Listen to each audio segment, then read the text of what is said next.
to you. And I'm sorry about that. I'm just gonna start at the beginning, with the house.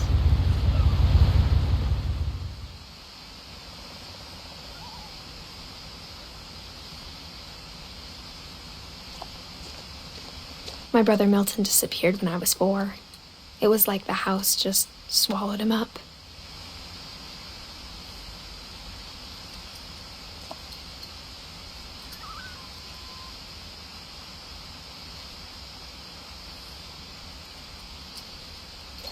Someone had put up a chain link fence, but it looked like I wasn't the first person to hop it.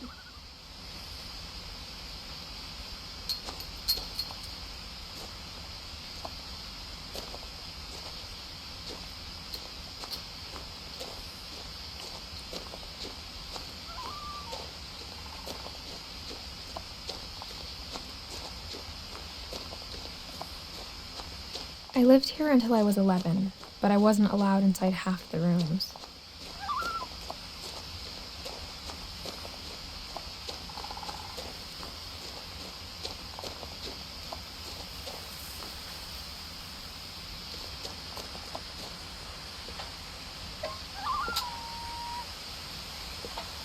Inside the mailbox were bills from 7 years ago, marked urgent, open immediately.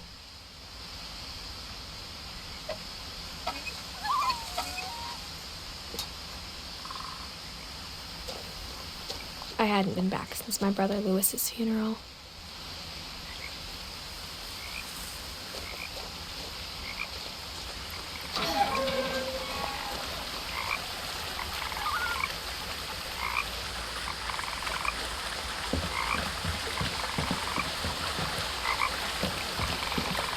In her will, my mother left me a key, but didn't tell me what it unlocked.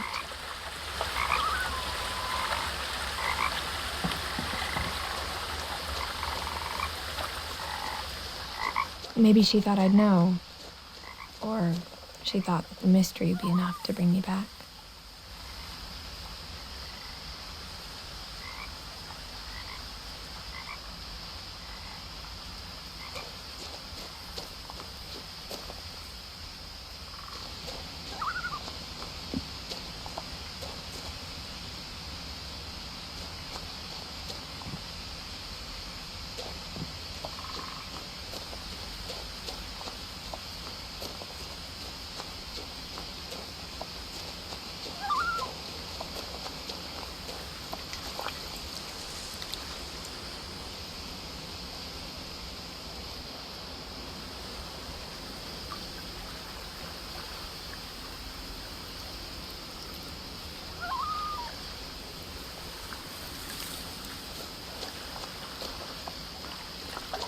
The truth is, even after I inherited the house, I never thought I'd come back to it.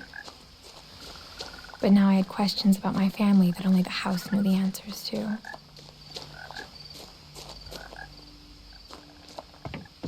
The woods around the house have always been uncomfortably silent, as if they're about to say something but never do.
The house was exactly like I remembered it, the way I'd been dreaming about it.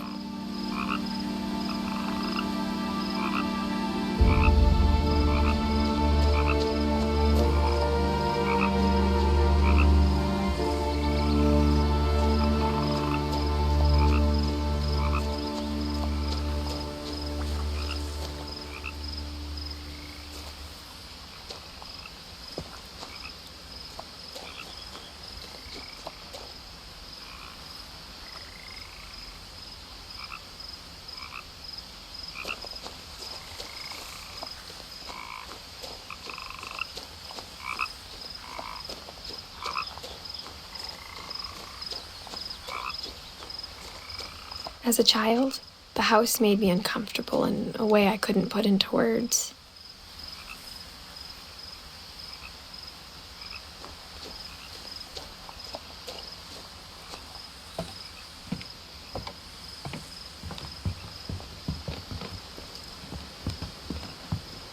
I asked Edie once about the dragon in the pond. She said it had killed her husband. I was 6. It seemed like an odd joke to me even then.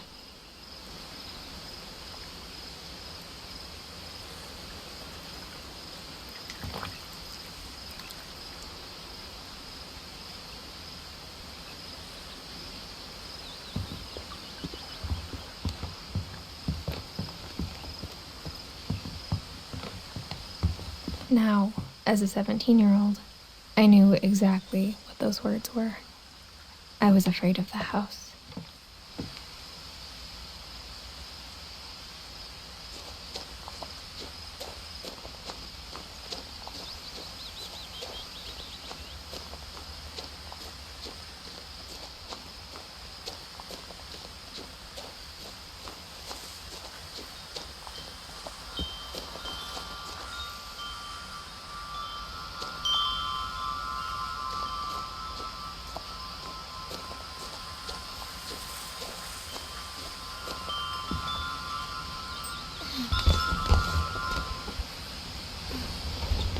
Crawling through the doggy door used to be a lot easier when I was 11.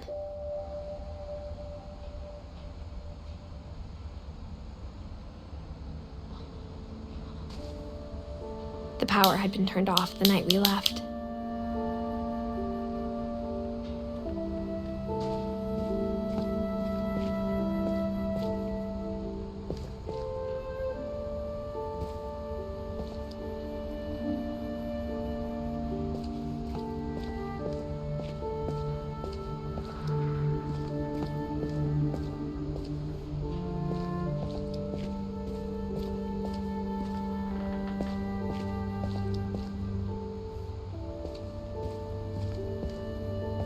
For the first time in years,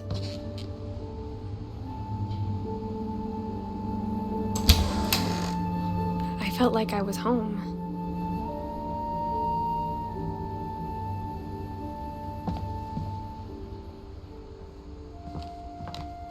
But instead of a family, there were just memories of one.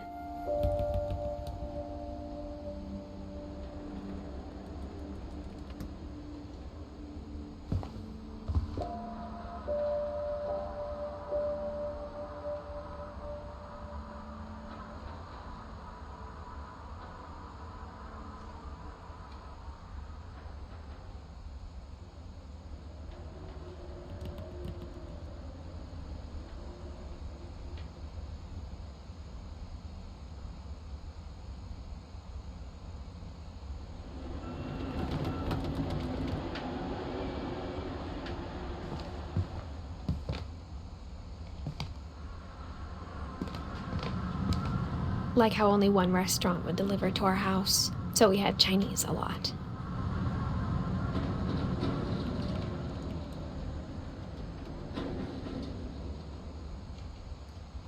Or how after Louis started working at the cannery, we all got sick of eating salmon. Except our cat, Molly.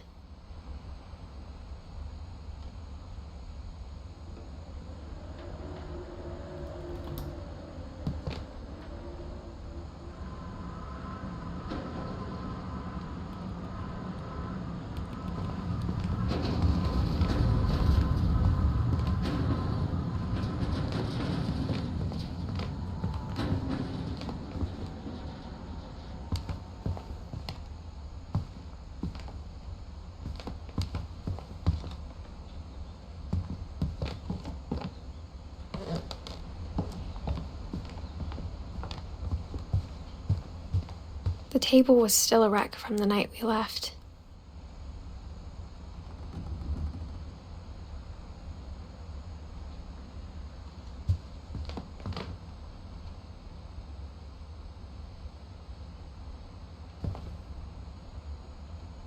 It was like a bomb had gone off, killing everyone but sparing the furniture.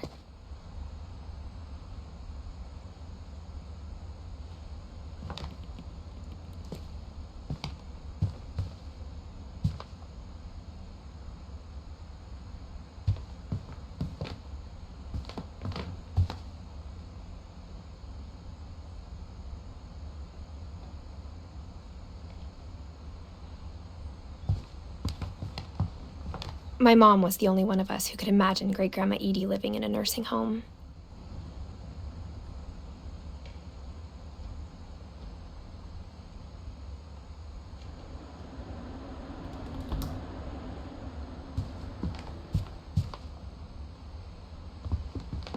Nothing in the house looked abnormal. There was just too much of it, like a smile with too many teeth.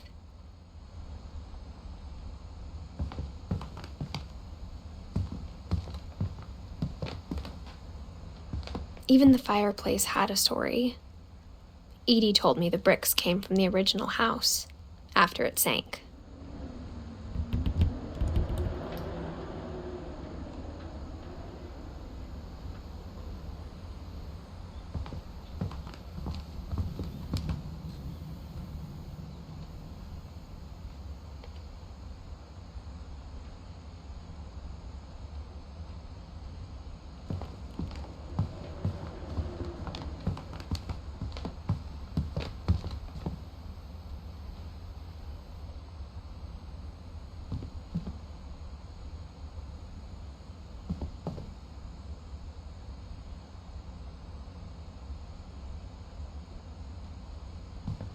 Mom always told me to stay out of the basement, so I wasn't too surprised when the key didn't fit.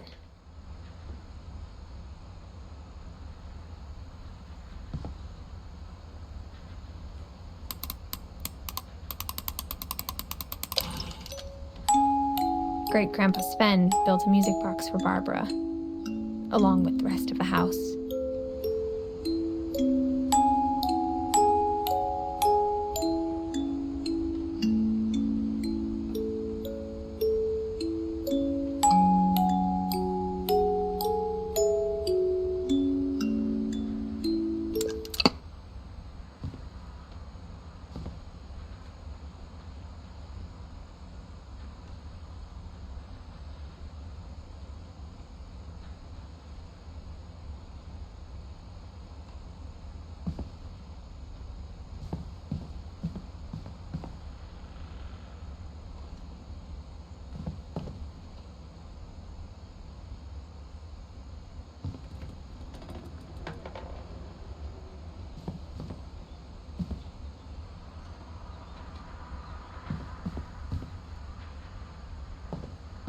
My mom wasn't much of an optimist, but she never stopped believing that my brother Milton was alive.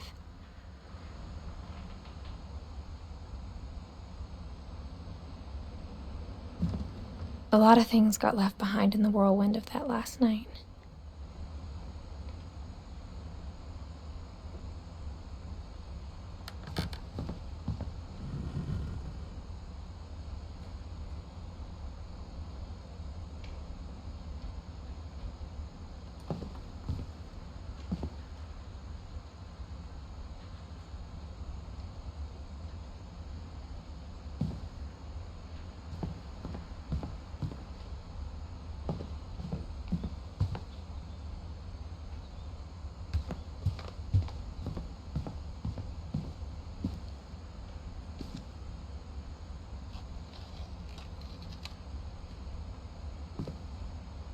After Milton disappeared, Mom sealed up all the bedrooms.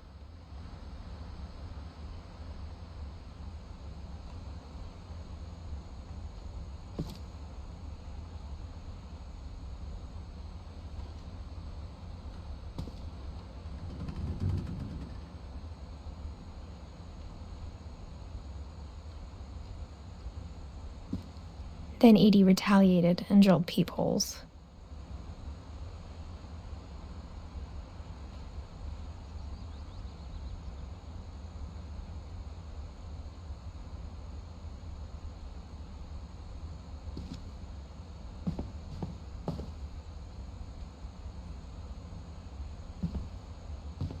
I spent a lot of time playing in Great Uncle Walter's room. I think my mom sometimes regretted not sealing it up.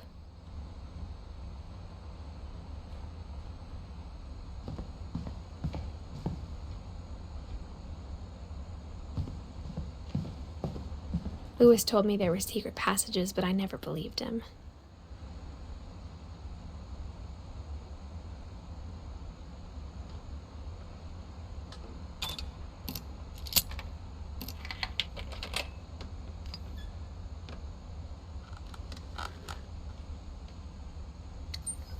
Turns out, my mom was really good at keeping secrets. Now it was time to find out what my mom had been afraid of.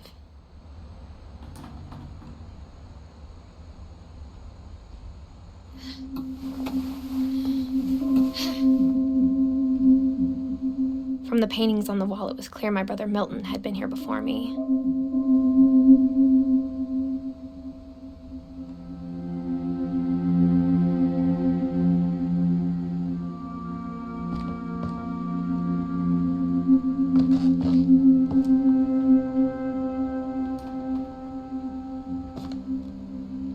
Reading this, maybe it sounds like I had a plan.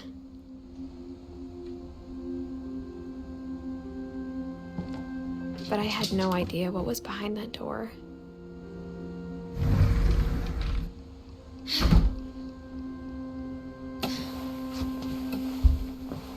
Just like I had no idea where all this was gonna lead.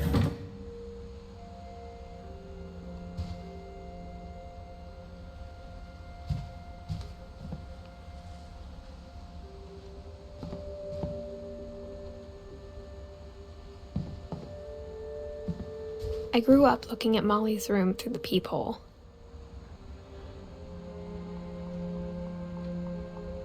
Being inside for the first time, I felt like I'd stepped behind a painting.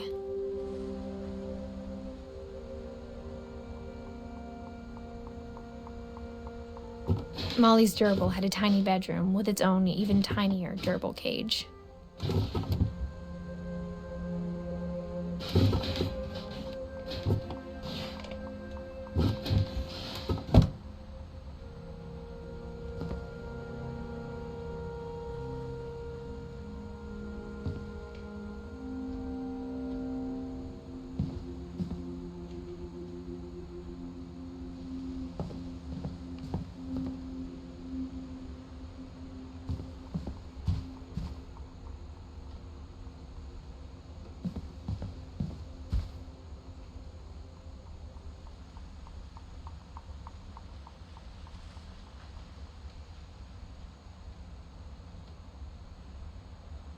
I got the sense Edie had spent a lot of time here, before my mom sealed the doors.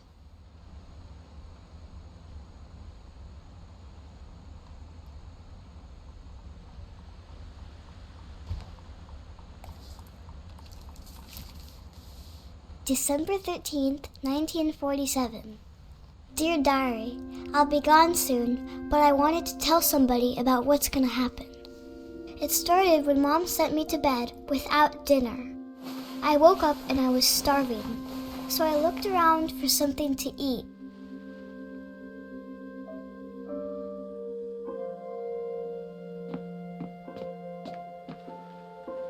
The gerbil food was dry, but I didn't mind it.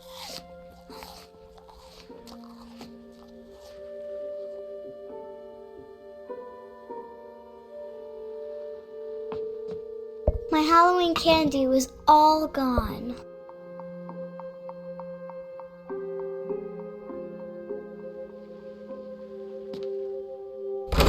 Mom, can I come out now? Sweetheart, it's late. Go to sleep.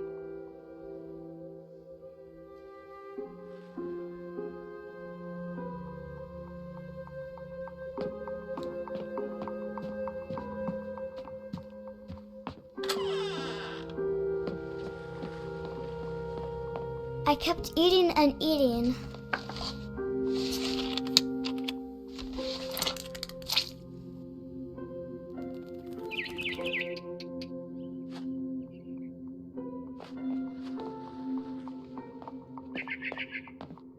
I ate a lot of things that night.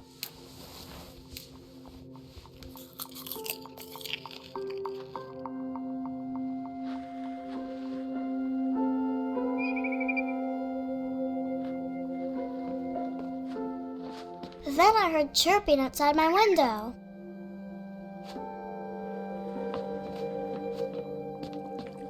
It was a barn swallow going back to her nest. I reached out for her.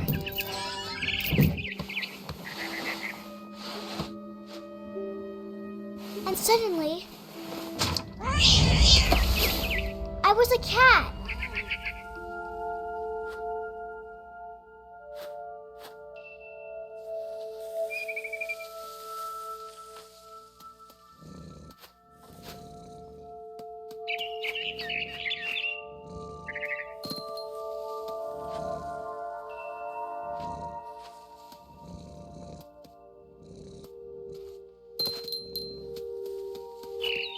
I tried to be quiet, but the bird was really scared.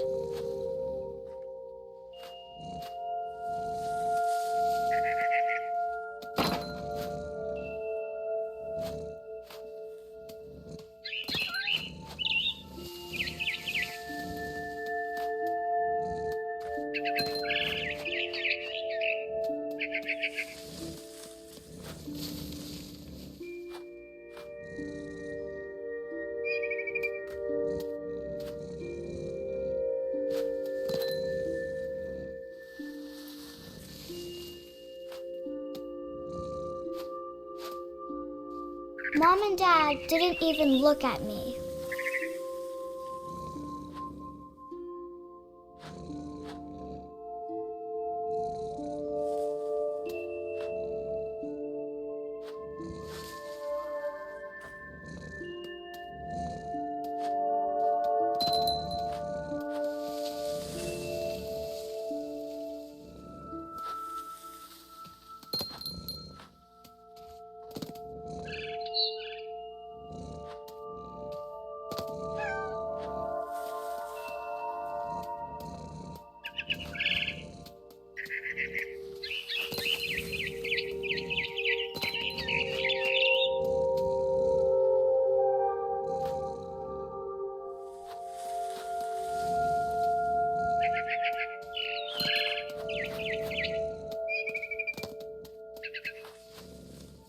The babies were all gone.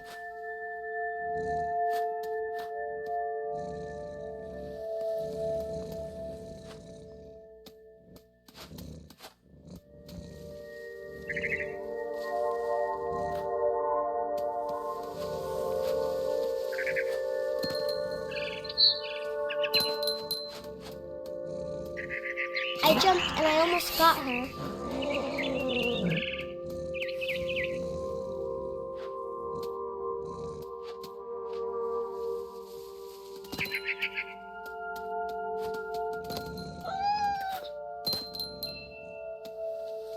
I could tell she was getting really tired.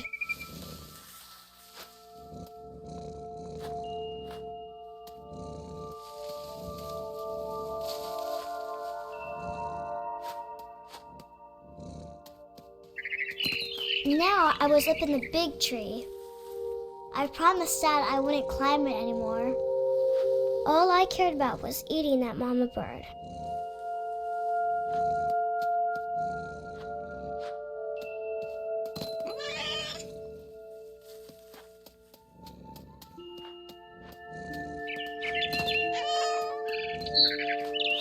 I gobbled her up. And suddenly, I was an owl. First, all I heard was the wind. Then I heard little teeth nibbling in the grass.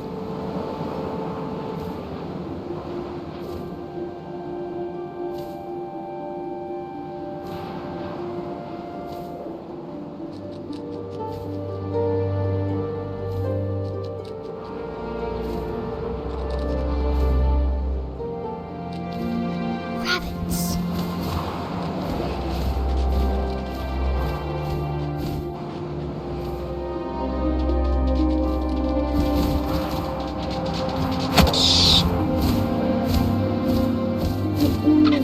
I imagined his face looking up and seeing mine through my talons. I swallowed him up, and I didn't chew one bit. Then I flew off to find something bigger.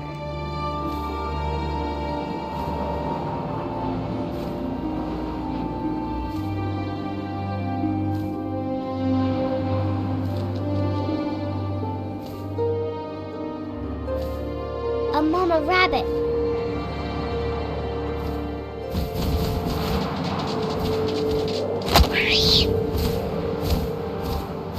She was almost too big to carry. I started choking, but I couldn't stop eating. And suddenly, I was a shark.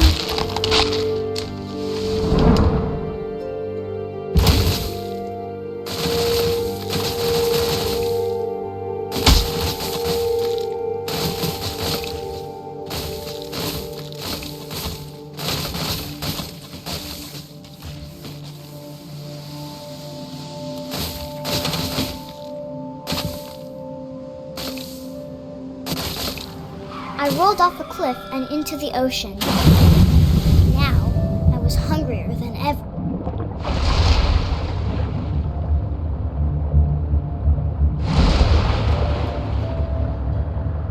I wanted fat, juicy seals.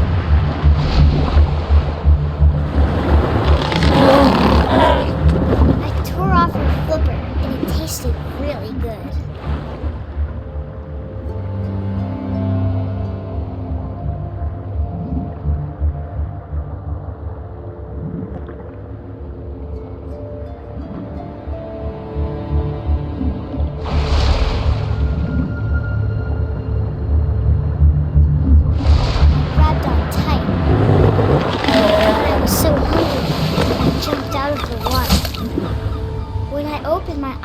Everything had changed.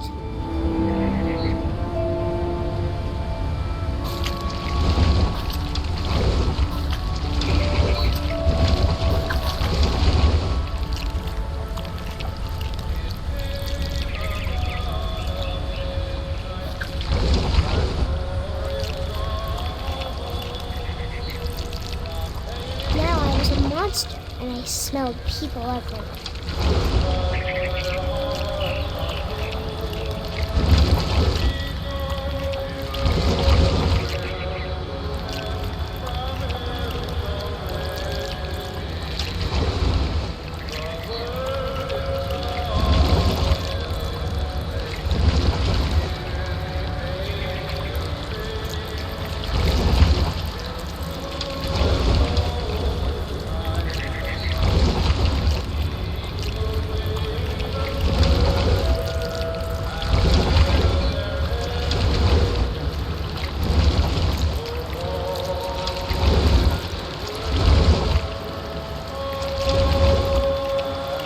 I was big, but I moved real quiet.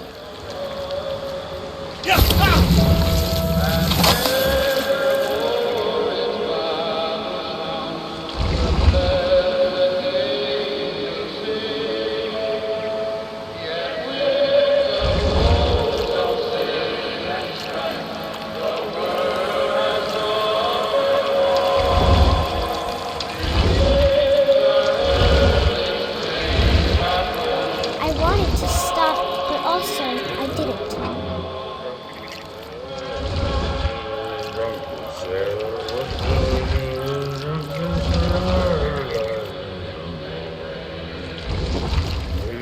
Belly with a rusty, belly with a rusty, belly with a rusty.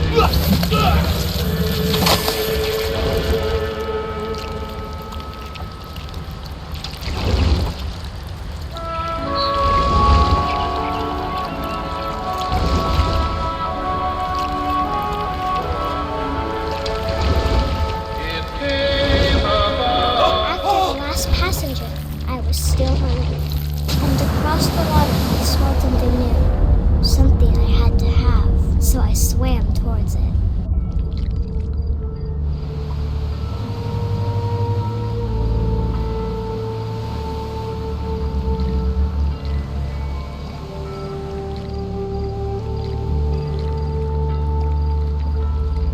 I slithered onto the sand, and the good smell went into an old pipe.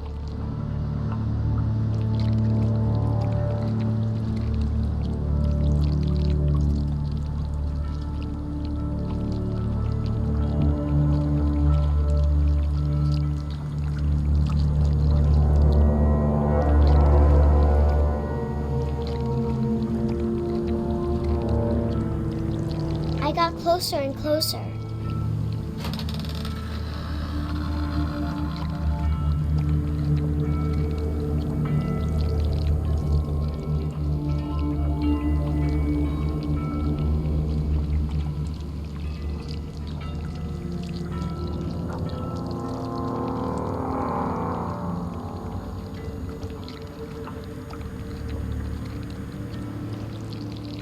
all of my stomach started growling. And suddenly, I was me again. I held my breath for a long time, but I couldn't hear anything. I think it's waiting for me to fall asleep. But it's not going to wait much longer. It needs to feed, and we both know I will be delicious.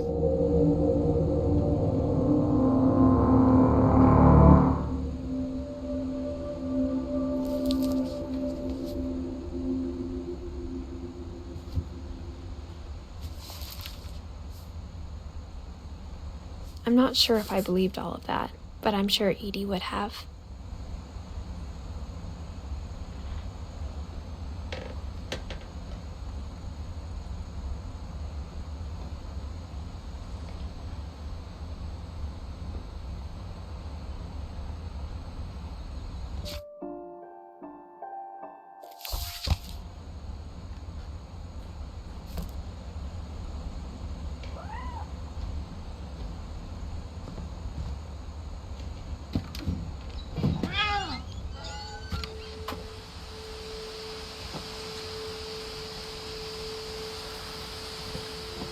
This will be obvious later, but my mom never told me any of these stories. Edie would have, but Mom didn't like bringing up the past. Though, when we adopted a stray kitten, she was the one who named it Molly.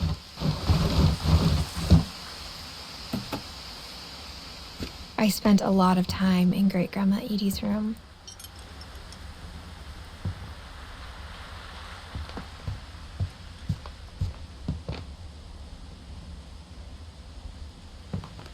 We got along, and it was a good place to hide from my mom. When Edie told people Sven was killed by a dragon, she could also have said he was building a dragon-shaped slide that collapsed.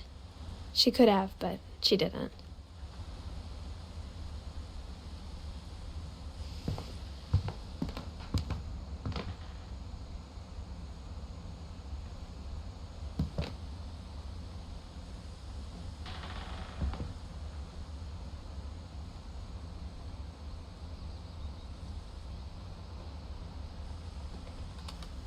Even in her 90s, sometimes Edie seemed a lot younger than my mother.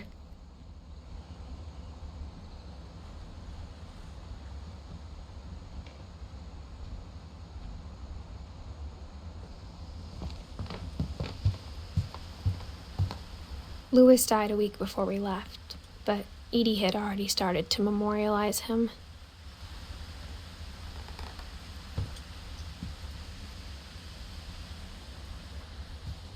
Her room was like a museum.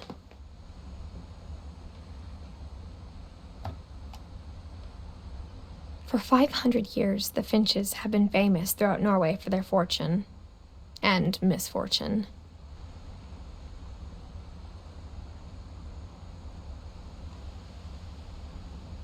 Odin Finch buries the latest victims of the family curse, his wife Ingeborg and their newborn son, Johan. On January 7th, 1937, he set sail with his family and his house, hoping to leave the curse behind. But 40-foot waves off the coast of Washington send the house and Odin to the bottom of the sea. Odin's daughter Edie, with husband Sven and baby Molly, step ashore on their new home, Orcas Island.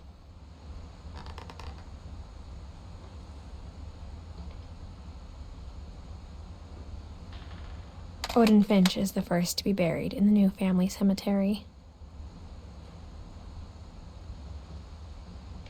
His daughter Edie is already dreaming of a new Finch house.